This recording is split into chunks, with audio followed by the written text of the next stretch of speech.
when I think about attracting talent, the first place I always start with is the mission and the culture of the company, because you can teach anything but passion.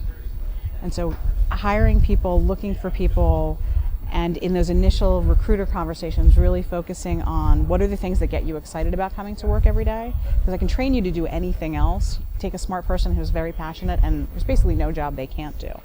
And I think that developed for me over, I was in HR for 20 years before I started doing operations for a semester online, and seeing that happen in different companies and places where people felt really connected on a day-to-day basis to the mission of the company and places where they didn't.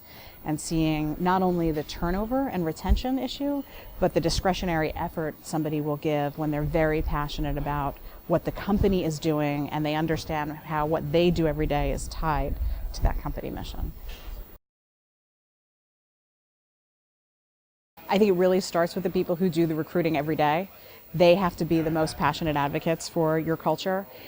I think the other important thing is sometimes companies aren't honest with themselves about what their actual culture is. They have a sense of what they'd like it to be.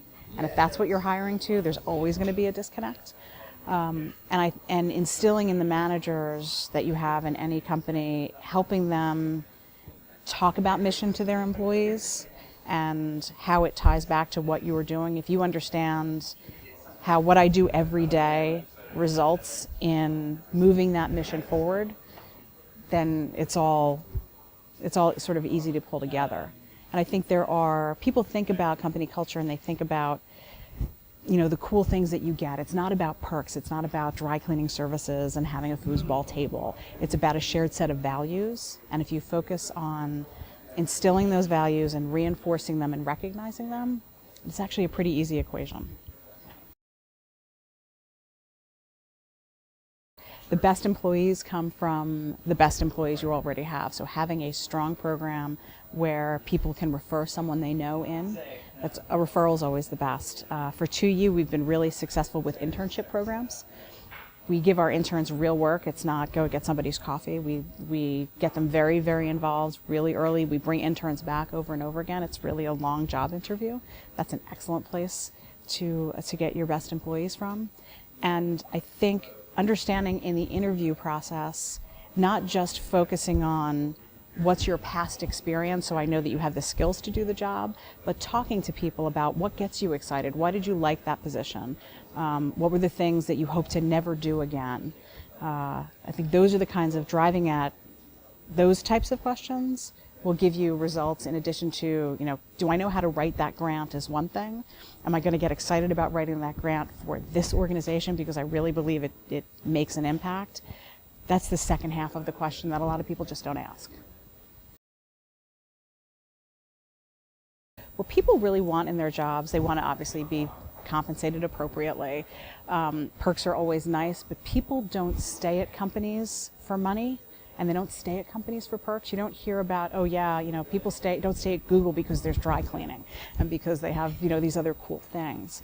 What they're looking for is feeling that the work that they do every day is valued by the organization, is valued by someone specific, and that they have the opportunity to learn something new or try something different.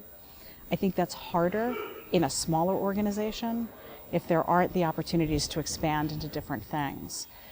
So I think that's where the value proposition might be different if you can't grow as large because people don't see a progressive path in their careers. But if they see opportunities to try and learn and do new things, and at the same time that their work is valued every day, I think that's more valuable than, a t-shirt that I can give somebody. I think it depends on what it is about the culture that you're not satisfied with. I think often you do sort of have to polish your resume and move on because you want to be a place where you're feeling connected as opposed to something you're fighting against. But some companies too, some organizations can have subcultures within a group where an individual employee, even somebody who's not in management, can drive that subculture. At 2U, you hear a lot about leaning towards yes, and that's something that you can create within a small subculture in a department. If you're embracing that as an employee, that can become infectious for other people. So I think there are some things that you can do. But again, culture comes down to a shared set of values, and if you don't have that shared set of values, if this just isn't the right fit for you, moving on can often be the right choice for someone. There's two kinds of not right fit. There is the person who absolutely can get this job done, but the way in which they go about it is swimming against the stream of who we are as an organization. I think that's much harder to coach to. It's easier to coach to, you're the right person for our organization, you're not fitting in this position, so let's look at where the gap is, and can I develop you in such a way that you can develop that skill set? Are these coachable skills? And that's really what the question comes down to, is this something that someone can change? When it comes to somebody who's kind of swimming against the stream, the question that I'd ask if you can coach that person is, do they want to make that change? If they're going to embrace, I do want to fit in here, and this is what's going to make me happy, and I can see myself turning that passion around and really applying my skills in a better way, that's a coachable person. If this is really a personality trait that they don't fit in, that's really hard to change. And sometimes it's better for both parties to say, you know what, this just isn't working, and it's not a reflection on your ability so much as it's just not the right fit. It's like any kind of relationship. That sort of chemistry between the person and the organization, it's either there or it's not. The first thing to think about is you think you can't make time for this, but you're already making time for it because you're making time for it by hiring new employees, by training those employees again. You've already made the time investment, you're just not making it in a place that's the most effective for you. So try to get that mind shift of, I'm going to take the investment that I'm going to make when this person leaves and I'm going to move it up in time to get the right person in and to retain them. I think one place that you can look, there are a lot of groups out there online that talk about this. How do we retain employees? The Society for Human Resource Management, SHRM, has a great website with lots of resources. You don't have to be an HR person to join that organization, and it's not an expensive place to join, and so I think there are a lot of really good resources out there.